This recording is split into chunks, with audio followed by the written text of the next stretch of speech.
التميز، وبكم نستمر.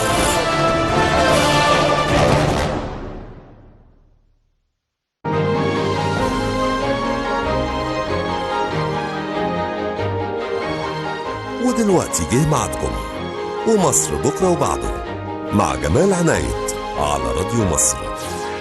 راديو مصر لكل مصر.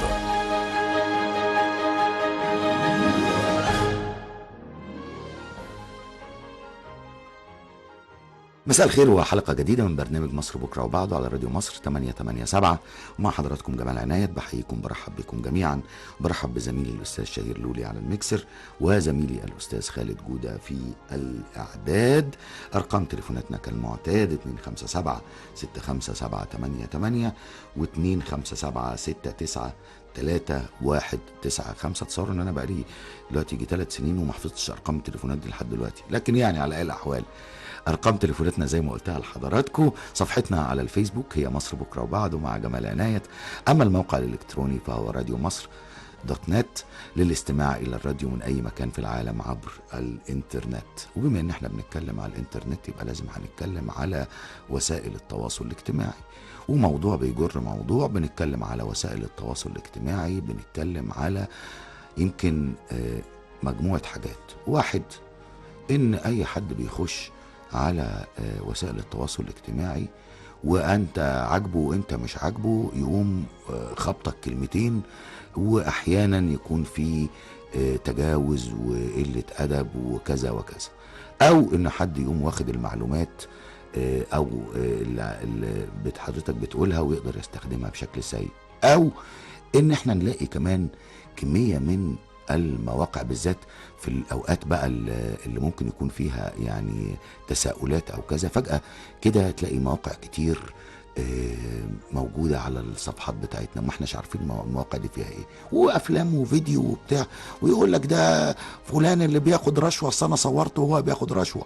فلان اللي هو مش عارف بيعمل ايه وكذا، الحق ده فيه كذا وكذا وكذا. وبعدين احنا طبعا شأن اي بني ادمين ممكن ننفعل، ممكن نتضايق، ممكن يعني نغضب، وبيبقى السؤال دايما وانا بنفعل وانا بتضايق ما باخدش بالي هو مين ده، مين اللي بيكلمني ده، مين اللي بيبعت لي المعلومات ده، هل هو شخص عادي طبيعي ولا الشخص العادي الطبيعي ناقل عن موقع، او موقع انا ما اعرفش ده مين. يقول لك موقع اخباري، انا ما اعرفش ايه الموقع الاخباري ده، هو يعني ايه موقع اخباري؟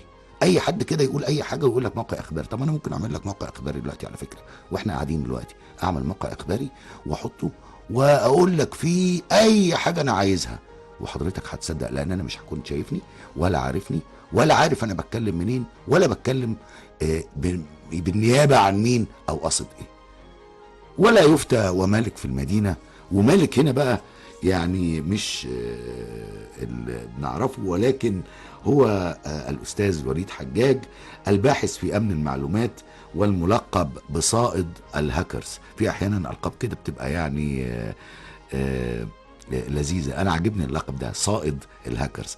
أهلا بالأستاذ وليد، أهلا بصائد الهاكرز، منور. أهلا وسهلا بحضرتك، اتشرفت بوجودي معاك. أولا هل أنا قلته ده صح ولا غلط؟ هو طبعا اللي قلته حضرتك صح 100%، وحابب ان اضيف عليه معلومه كمان. المفروض اي حد بيسمعنا النهارده قبل ما يعمل شير لخبر او قبل ما يردد خبر هو قراه على الانترنت، يبص الاول هل الخبر ده اللي شافه على الفيسبوك يؤدي لصفحه موجوده حقيقيه ولا لا، لان بقت الموضوع كمان مش مواقع بس بتحط اخبار مزيفه او اخبار ملفقه، لا ساعات بتبقى الصوره وتحتيها كلام وظاهره لحضرتك انها جايه من موقع انت عارفه ومشهور، ومع ذلك لما بتدوس عليها ما بتوديش لموقع اصلا، بتبقى هدفها اعلانات وجذب والناس للاسف بتقعد تعمل شير وتعليقات عليها، والحق الحكومه عملت، الحق فلان قال، وتقعد الناس تعلق ومحدش فكر يدوس على الرابط ده يشوف هو بيودي على صفحه حقيقيه. استنى عليا يا استاذ وليد، استنى عليا، ده احنا عندنا مشكله اسمها لعنه الترافيك. بالظبط كده. كتير من الناس حتى ما بتقراش الخبر، هي بتكتفي بالعنوان والصورة، او لو فيديو بقى كمان يا سلام، بتفرج على الفيديو وخلاص بعتبر انه بما انه هو جاي لي ان هو صح، والله انا واحد من الناس اللي اضريت بسبب الترافيك ده في احد الحلقات اللي كنت ضيف فيها. وكانوا بيسالوني على اضرار التكنولوجيا، فقلت ان الراجل بيراقب مراته، المدير بيراقب موظف. فتاني يوم عشان يتعمل ترافيك نزل مانشيت في كل الجرايد الوطنيه واونلاين وغير اونلاين، لو شاكك في مراتك تقدر تراقبها بالطريقه دي. وليد حجاج صياد الهاكرز بيقول كده. وانا ما كنتش قلت، واي حد فتح الفيديو مش هيلاقي الكلام ده، والهدف كان ترافيك. ولما تواصلت مع الجريده عشان المشاهده يعني اما تواصلت مع الجريده قال لي انت الخبر بتاعك متصدر اعلى مشاهدات، ما ينفعش اشيله. ما ينفعش اشيله من عندي من الصحيفه. فعشان الناس يعني تتحقق من الاخبار، في اكتر من حاجه ممكن نتبعها. نمره 1، لما تلاقي حضرتك جاي لك خبر من جروب او جاي لك من بيج، خش شوف البيج دي ليها هويه، الصفحه اللي موجوده على الفيسبوك دي ليها هويه، او الاكونت ده ليه هويه، نشاطاته ايه، بيتكلم في ايه. الحاجه الثانيه، عشان تتاكد من صحه خبر تقدر بمنتهى السهوله خد الصوره اللي موجوده على الخبر وافتح الجوجل. بعد ما تعمل حفظ للصوره دي عندك على الكمبيوتر، من الجوجل فوق في اختيارات، احد الاختيارات اللي موجوده ايمجز او صور. احذف الصوره دي بالماوس كده على مكان ايمجز. لو الصوره دي موجوده في مكان اخر في خبر اخر، وبيحاولوا ان هم يقولوا ان ده خبر تاني بشكل اخر، هيبان لك اصل الخبر ايه. لو ما طلعلكش اي نتائج تعرف ان الصوره دي متفبركه ومش حقيقيه. طيب لو انا عايز اعرف اعلان وفاه حد والحد ده ما مات ولا لا، باخد الخبر واخش اسيرش على جوجل.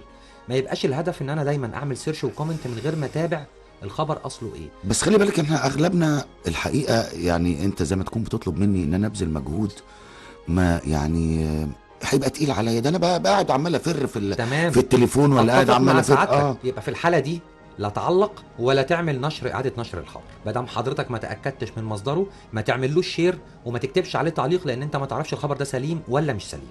دي حاجه. الحاجه الثانيه، المواضيع وصلت وتفاقمت لاكتر من كده بكتير. ده في ناس كمان بتضايق ناس وبتفبرك حاجات من خلال التليفونات ومن خلال برامج التواصل اللي هي الواتساب والكلام ده. يبقى شخص معاه 2 موبايل، يسجل احد الارقام على الرقم الثاني باسم واحده، ويعمل محادثه ما بين التليفونين بتوعه، وبعدين ياخد سكرين شوت من التليفون بتاعه ويبعته لجوز الست. فتفتكر استنى بقى علشان ايه، نخرج فاصل. حضرتك دخلت هنا كده بقى في موضوع غريب شويه.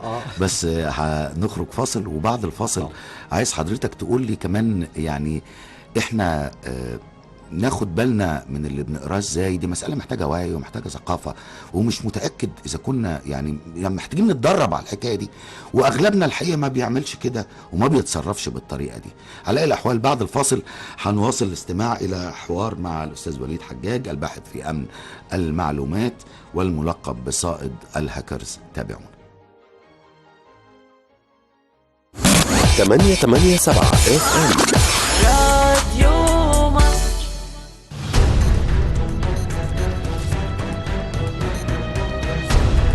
ولمزيد من المتابعة والتحليل ينضم إلينا ومعنا الآن عبر الهاتف المتحدث الرسمي لوزارة مراسلنا من بروكسل. وللمزيد من المتابعة والتحليل ينضم إلينا حين يتوقف الآخرون عند حدود الخبر، راديو مصر يذهب بك إلى ما وراء الحدود.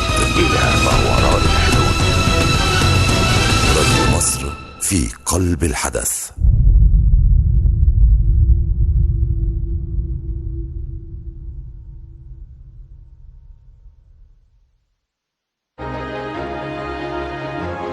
ومكملين معاكم ومصر بكرة وبعده مع جمال عنايت على راديو مصر.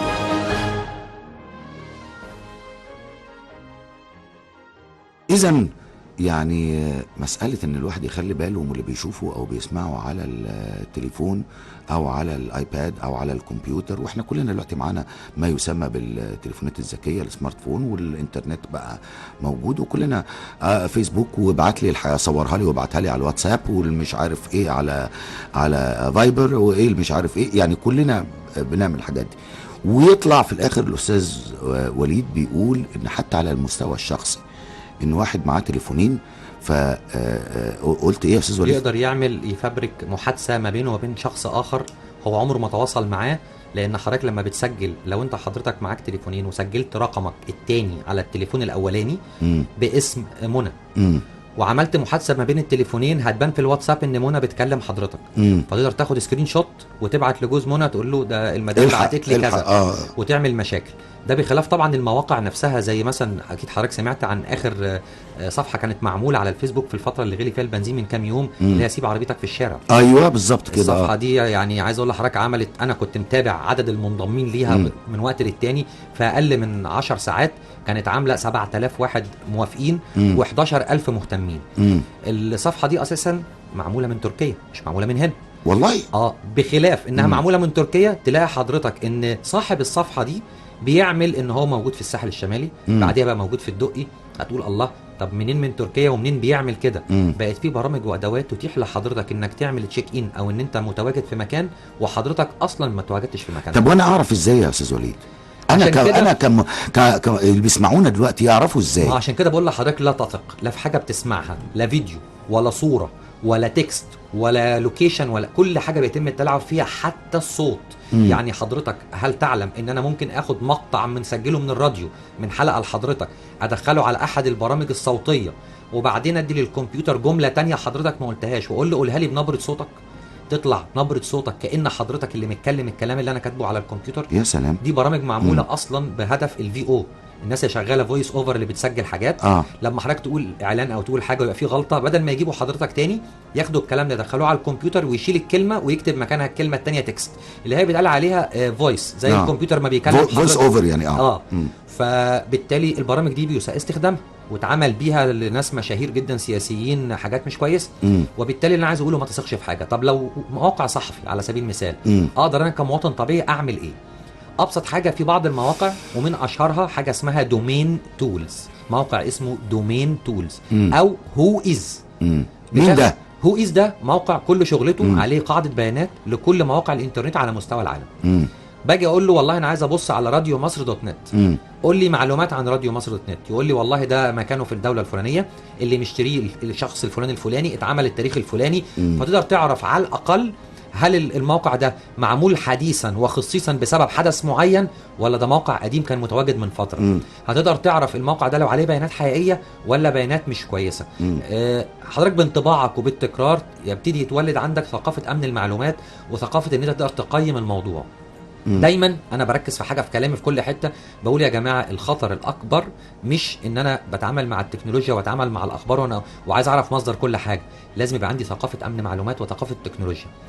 انا اقدر كوليد دلوقتي من صياغه الخبر ومن شكل الخبر اقدر اعرف بنسبه 80 ل 90% الخبر ده حقيقي. بس ده عشان حضرتك وليد حجاج من الممارسه. انما انا بالنسبه لي انا اعرف منين؟ بقول لحضرتك اولا ممارسه، ثانيا انا لما بقول لحضرتك على الخدع زي خدعه الواتساب دي اللي قلت لحضرتك عليها في احد الفقرات اللي قلناها دلوقتي، حضرتك لما تحصل قصادك هتيجي في دماغك الجمله اللي انا قلتها. لو حضرتك ما تعرفش هتشك، هتتوقع ان ممكن دي تكون حاجه حقيقيه. وبالتالي اللي انا عايز اوصله للناس يا جماعه لازم يبقى عندنا وعي وادراك ان احنا شايلين في ايدينا الجهاز ده ممكن يعمل كارثه، الجهاز ده ممكن يبقى بيتجسس عليك، الجهاز ده ممكن يتم نشر حاجات على لسان حضرتك وانت لا تعلم ان الحاجات دي اتنشرت لمجرد ان اتخذت صوره من اكاونت فيسبوك بتاع سعادتك، اتعمل بيها حساب تاني واتعمل بيه اضافه للاصدقاء بتوعك كمان. ما دي سهله جدا. بقى في حسابين دلوقتي موجودين لاستاذ جمال، في واحد منهم بينزل اخبار. طب انا بقى كوليد هل يا ترى حساب حضرتك ده الحقيقي ولا المزيف؟ وتبتدي يقول وتنقلت الاخبار عن الموقع الصفحه كذا حصل كذا، وبالتالي انا لازم ادور ابقى عارف مين الناس اللي بضيفهم عندي، الاخبار اللي بقراها دي قبل ما اعمل شير اتاكد من صحتها. الاهم من كل ده وده ان انا وانا بتعامل مع جهاز التليفون ابقى انا الوحيد بتعامل مع التليفون كجهاز شخصي، ما اروحش لشخص في محل اقول له بعد اذنك اعمل لي عليه اكاونت وحط لي عليه البرامج. دي من احد الاخطاء. طب انا لما تليفوني يبوظ وعايز اروح اصلحه، الشاشه اتكسرت مش عارف خد باك اب من التليفون وتقف على ايد الراجل، ما تسيبش التليفون عند حد، او تروح لحد تراستد يكون فيه ثقه. لكن حضرتك توديك جهاز لشخص انت مش واثق فيه، ابسط حاجه زي ما حصل قبل كده في عنتيل الغربيه لو تفتكر حضرتك. أيوة. هو تم القبض عليه ازاي؟ كان بيصلح جهاز لقوا عليه فيديوهات قبضوا عليه. اي حد ممكن يبقى عنده على تليفونه حاجات من وجهه نظره حاجات عاديه، صوره بطاقه، قسيمه جواز، تستغل بعد كده ويتعمل ان حضرتك اتجوزت حد تاني، او بطاقتك دي ابسط حاجه تستغل في ان يطلع شريحه تانيه لخط تليفونك بسبب او لاخر، وتبتدي تلاقي نفسك في مشاكل وانت مش عارف سببها ايه. التلاعب في الجرافيكس والفيديو والصوت وصل لمراحل فوق ما الناس متوقعه، بخلاف ان بقت في جهات دلوقتي شغلتها وشغلها الشاغل هو ازاي هدم الدوله المصريه وازاي اثاره البلبله، وبينتظروا اي قرار في مصلحه المواطن، ممكن ما يكونش واضح للناس انه في مصلحه المواطن في المرحله الاولانيه، بس على المدى البعيد طب هيبقى لا في مصلحه تستناني المواطن. بقى. هو هتفضل تخوفنا وتقول لنا انه اي قرار وفي ناس حقيقي وبتيجي يا فندم، تعمل ده مش حقيقي. عارف ايه ده وتعمل حقيقي، ده مش بيحصل. عارف ايه، يعني وعشان ما نتكلمش وما نقولش وبتاع ولا ايه؟ لا يا فندم، الناس تقول، بس هي النقطه في ايه؟ في ناس بتستغل اهم من الاشاعه توقيت الاشاعه. طيب وحضرتك خليني بقى خد بالك من الحته دي. اخرج بس فاصل، معلش اتفضل يا انا فندم. اسف ان انا بقطع اتفضل يا كتير، فندم، اتفضل. بس انا عايزك تشرح لي المساله دي هي فعلا بتحصل وبتحصل ازاي وانا اخد بالي منها ازاي، لان يعني بلاقي برضو على برضو الصفحه بتاعتي واحد يمكن انا ما اعرفوش لكن هو موجود وصورته موجوده وكل حاجه، يقول لك هيفضلوا يقولوا لنا اوعوا تروحوا مش عارف ايه واوعوا ايه عايزك خاف لا وبيبقى بيزعق، رغم انا سامعه بيزعق رغم ان هو كلام مكتوب. هخرج الى فاصل وبعد الفاصل نواصل هذا الحوار مع صائد الهاكرز الاستاذ وليد حجاج. تابعونا. 887 FM راديو مصر لكل مصر.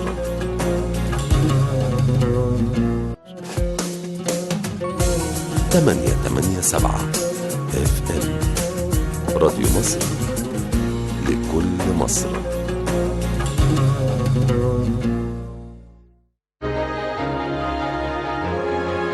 انتم لسه ومصر بكرة وبعده مع جمال عنايت على راديو مصر.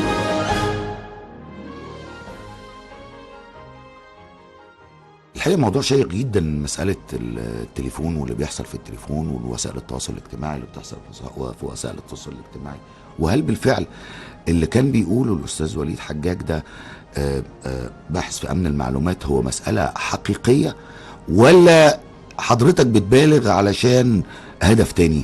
بص، انا هقول لحضرتك على مثال حصل على ارض الواقع وكان كله سوشيال ميديا.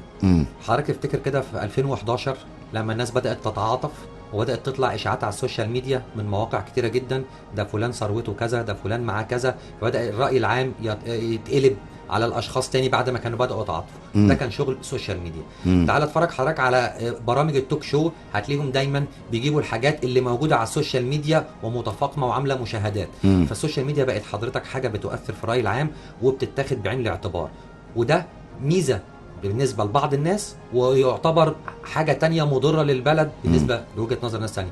ليه بقى؟ لان الناس اللي هدفها نشر معلومات كاذبه او ان هو يشكك المواطن في القيادات اللي موجوده عنده، دول بيعتمدوا على اللامركزيه. طب هو في كده؟ طبعا في كده يا فندم، ده في جماعات شغلتها اونلاين.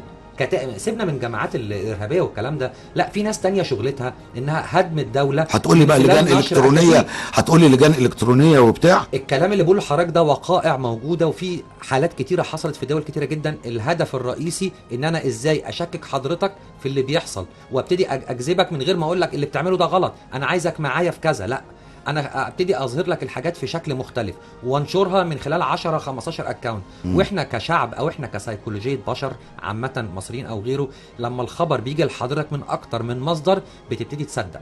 مع العلم ان ممكن يكونوا ال10 مصادر اللي جالك منهم الخبر دول هم نفس الشخص، اللي هي فكره الالحاح يعني. بالظبط كده. اللي هو كان زمان يقول لك الزن على الودان.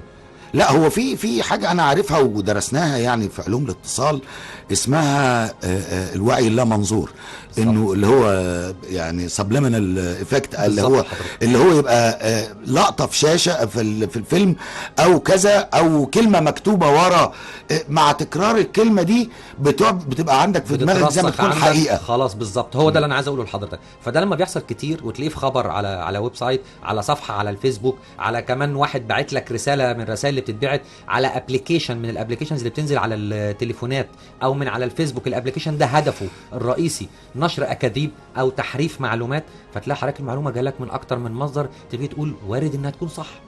شويه بشويه تصدق. ففي ناس هدفها كده، ده بخلاف ان بقى في ناس شغلتها تعمل لك ابلكيشنز تحطها لك على الفيسبوك، تقول لك ده فري ويديك الساعه، درجه الحراره، مواعيد، اي حاجه. واللي عمل الابلكيشن ده طب تعب نفسه ليه وعمل برنامج ببلاش؟ لان هو هدفه حاجه من اتنين، يا اما يخش على تليفونك علشان يبقى متابع زي ما بنقول كده بلغه الكمبيوتر، يشوف الاتجاه العام للناس ايه، او ان انا اقدر اعرف المزاج العام للناس في حاجه معينه ايه، او ان انا اقدر احرف معلومه زي البرامج الدينيه اللي بيقول لك برنامج القران برنامج احاديث، وده البرنامج ده اصلا مش معمول في مصر. او لما تنزله على التليفون وتتابعه ببعض الادوات اللي هي محتاجه متخصصين، تلاقي ان هو بيتواصل مع اي بي بره الوطن العربي خالص، مع احد الدول المعاديه او الدول الاجنبيه. طب ليه عملوا ده؟ هدفه دراسه اللي بيحصل في البلد. وده مش على مصر، انا مش بتكلم على مصر تحديدا، الكلام ده بقى حضرتك اتجاه عام، لدرجه ان امريكا نفسها بقت جايبه ادوات رصد. ادوات الرصد دي بيقيسوا بيها اتجاه الناس رايحه لفين وعايزه تعمل ايه. المكان ده في حاله غليان ممكن يحصل فيه مظاهرات، المكان ده الناس مستاءه من. طب عرفوا الكلام ده منين؟ من البوستات البابليك. هو ما بيخشش على الحاجات الخاصه بتاعت حضرتك. يعني انت لو عامل منشور او بوست وعامله مثلا فريندز، هو مش هيشوفه لو مش في الاصدقاء، لكن يشوف البابليك العام ويبتدي يقيس منه المزاج العام للناس. والادوات دي في فتره من الفترات. ايه بقى حكايه بابليك وايه حكايه فريندز دي؟ انا معلش عايز افهمها شويه. بص حضرتك، النهارده انت عندك اكتر من طريقه تنزل بيها منشور على الانترنت. منشور اي حد يشوفه سواء من اصدقائك او من بره اصدقائك لمجرد انه فتح الاكونت بتاعك. وفي حاجات يشوفها الفريندز بس اللي هم الاصدقاء اللي عندك. انا النهارده منزل خبر بقول يا جماعه انا رايح المكان الفلاني، فمش عايز الناس كلها تعرفه، هعمله فريندز. او ممكن اختار 5 6 واقول هم دول بس اللي يشوفوا المنشور. لان انا عايز اقول معلومه لحد بالظبط. او ابعتها له لو لواحد بس، ابعتها له على الخاص على البرايفت ماسنجر. لكن للناس كلها انا بنزل حاجه معلومه علميه تفيد الناس، او حاجه ينزلها على الكمبيوتر يحمي نفسه، هعملها بابليك اي حد يقدر يشوفها. ده الفرق ما بين البوستات. اللي انا عايز اكد عليه في كلامي، وده مهم جدا يا جماعه، التلاعب في الاونلاين وفي الحاجات الفيديو والكلام ده وصل لمستوى اكثر ما الناس ممكن تكون بتدركه وفاكرين انه خيال علمي. وكل ما هو نراه في الافلام الاجنبي هو تجارب لحاجات بالفعل موجوده، والناس بتعمل عليها تجارب وبتبقى في الحقيقه بعدها ب4-5 سنين. وتابع كده حضرتك الافلام الاجنبي كلها اللي حصلت الفتره اللي فاتت، هتلاقي دايما فيلم توم كروز اللي طالع بيكتب على الهوا، بعديها ب5-6 سنين طلعت كيبورد على الهوا. وبالتالي التكنولوجيا لا تقف عند حد. اللي احنا نعرفه دلوقتي من التكنولوجيا ده يكاد يكون 40-50% من. طب خليني اسالك سؤال، اللي حضرتك بتقوله الاجهزه دي ده لكل الاجهزه؟ يعني احنا عارفين ان في نوعين من في 4 انواع. 4 انواع في نظامين، يعني 4 انظمه. في 4 انظمه. 4 انظمه. 4 انظمه. الاندرويد وفي اي او اس، وفي نظام تاني تابع لاحد الشركات الكبرى اللي هو لينوكس. يعني ممكن يبقى لينوكس، وفي نظام تاني اللي هو بتاع الويندوز. دول ال4 انظمه الرئيسيه يعني. هو كلهم زي بعض ولا في حاجات؟ لا طبعا بتختلف. لا بتختلف. بص حضرتك، اي نظام تشغيل مفتوح المصدر يعني اوبن سورس زي الاندرويد، فاي حد ممكن يedit جواه، واي حد ممكن يعمل له برامج والتلاعب فيه بيبقى سهل. اما البرامج اللي بتبقى قافله على نفسها، او نظام التشغيل اللي قافل على نفسه زي الاي او اس، ده لغايه النهارده ما حدش يملك سر الخلطه زي ما بيقولوا. حتى FBI كانت عجزت انها تفتح تليفون ولجأت لناس تانية عشان تفتحه لها. فالحاجات دي بتبقى اكثر امانا. ليه؟ هو سيستم قافل على نفسه، مش هتقدر تنزل برامج غير من الاماكن الموثوق فيها، بخلاف ان مش اي حد يقدر يحط برنامج هو عمله على الابل ستور. الاب ستور ده حضرتك لازم عشان تحط تدفع فلوس، نمره 1. نمره 2 تاخد موافقات وشهادات وحبه حاجات تراخيص كتيره جدا. اما في البرنامج الاندرويد او الاو اس الاندرويد، اي حد يقدر يحط بدون ما يدفع فلوس. طيب خليني بقى اقول لك، عشان يعني برضو بستأذنك في فاصل اخير سريع. انا بقى كشخص من كل اللي بيسمعوني دلوقتي، احمي تليفوني ازاي؟ احنا اخدنا فكره ازاي انا وانا بتفرج اعمل ايه، لكن انا احمي تليفوني بقى من اي حاجه مخاطر ممكن تهددني ازاي؟ يمكن ده اللي هنقدر حضرتك تفيدنا فيه بعد الفاصل. تابعوني.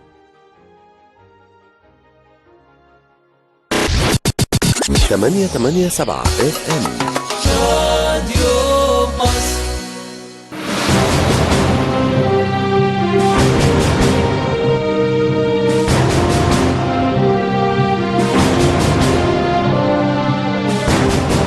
راديو مصر، 8 سنوات من التميز، وبكم نستمر.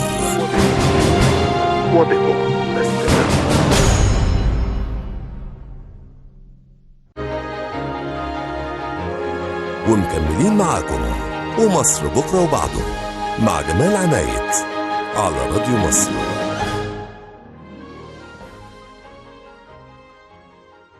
الأستاذ وليد حجاج الملقب بصائد الهاكرز بيقول لي معلومات غريبة جدا في الفاصل. بيقول لي إن لازم كل واحد يخلي باله من تليفونه الموبايل، وإن في كوارث كتير بتحصل على المستوى الشخصي على فكرة من التليفون الموبايل.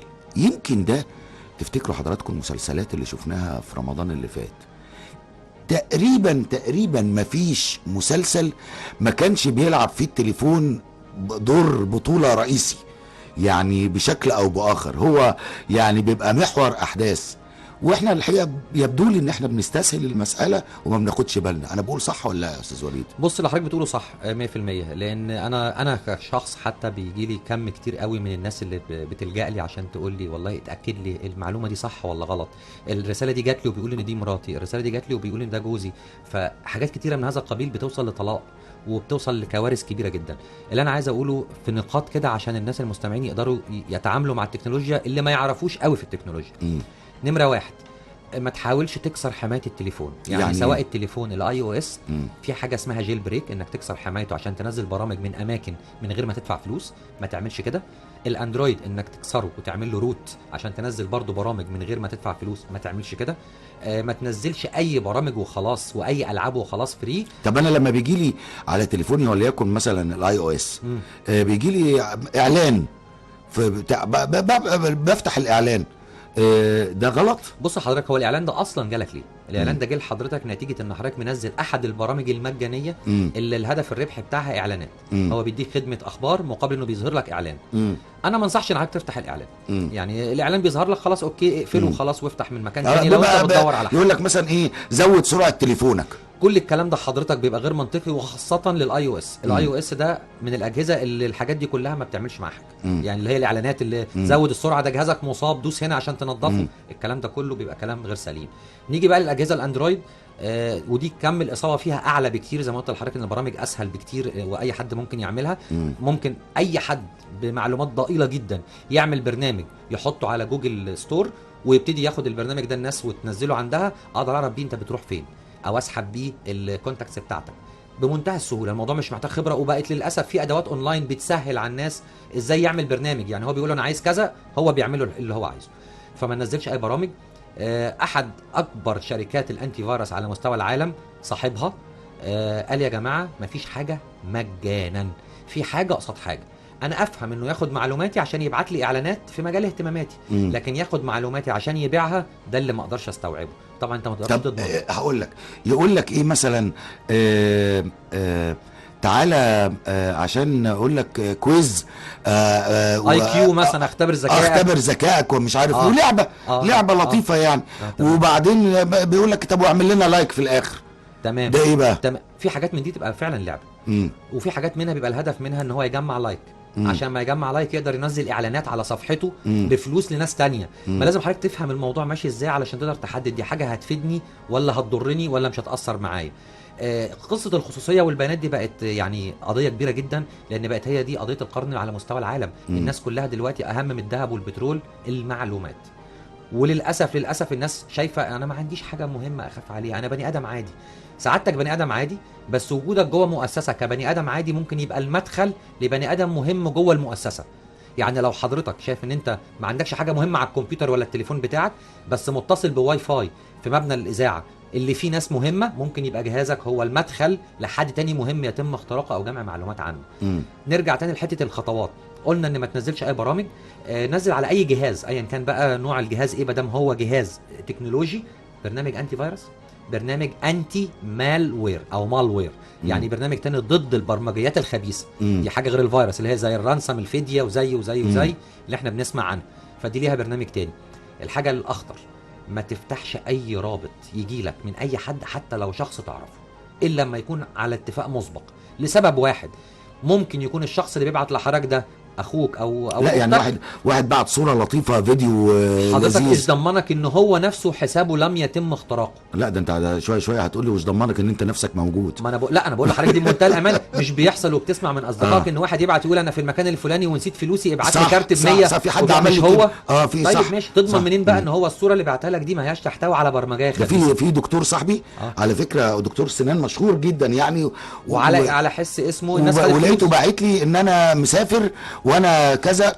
فانا شكيت الحقيقه، لانه مش ده الشخص اللي يعمل كده. فطلع ان فعلا حد خد حسابه بالزبط. وعمل كده. في ناس بقى تانية بتبعت على طول.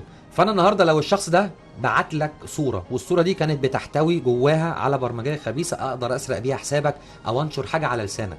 ما هي نفس القصه. مم. لازم يبقى عندي برامج حمايه على الكمبيوتر. اللي بيقولوا دي كلها حاجات توعويه الناس تمشي عليها، بحيث ان انت لو فتحت صوره بالغلط عندك برنامج انتي فيروس وانتي مالوير يحميك، بس ما يبقاش ما عندكش برامج. مم. وفي نفس الوقت بتستخدم نظام تشغيل مقرصن مش اوريجينال، يعني جايبه من على الرصيف ومنزل له كراك والكلام اللي الناس بتعمله اللي غير سليم بالمره. وفي نفس الوقت بتفتح اي حاجه بتجيلك وترجع تقول انا حسابي اتاخد. الحاجه الثانيه ودي مهمه جدا وبصر عليها في كل حاجه اقولها، اربط اي حساب من الحسابات الاونلاين او السوشيال ميديا او حتى الايميل برقم موبايلك، بحيث ان لما تيجي تفتح الحساب من مكان غريب يجي لك كود على تليفونك بعد الباسورد، بحيث ان حضرتك انا لو دخلت بعت لك رابط سرقت بيه حسابك، خدت الباسورد، خدت الباسورد، هاجي افتح هقف عند خطوه دخل الكود اللي جه على الموبايل. فالحاجات دي كلها حاجات طبعا صعب ان انا المها كلها في وقت صغير. ما تصدقش اي حاجه تشوفها بالظبط. معلش ابذل مجهود شويه علشان يعني تتاكد من او ان ما الكلام تشيلش ده صح، تليفون سمارت، او ما تشيلش تليفون سمارت، او الاحسن خلينا نرجع تاني للتليفون بتاع الو مساء الخير مساء النور شكرا ينفعش. مع السلامه. ما ينفعش. استاذ وليد حجاج تسمح لي اشكرك شكرا جزيلا على وقتك وعلى علمك، ويلا بينا بقى عشان تشوف لي تليفوني اخباره ايه. بشكركم شكرا جزيلا، ويعني غدا يوم اخر ان شاء الله تابعونا.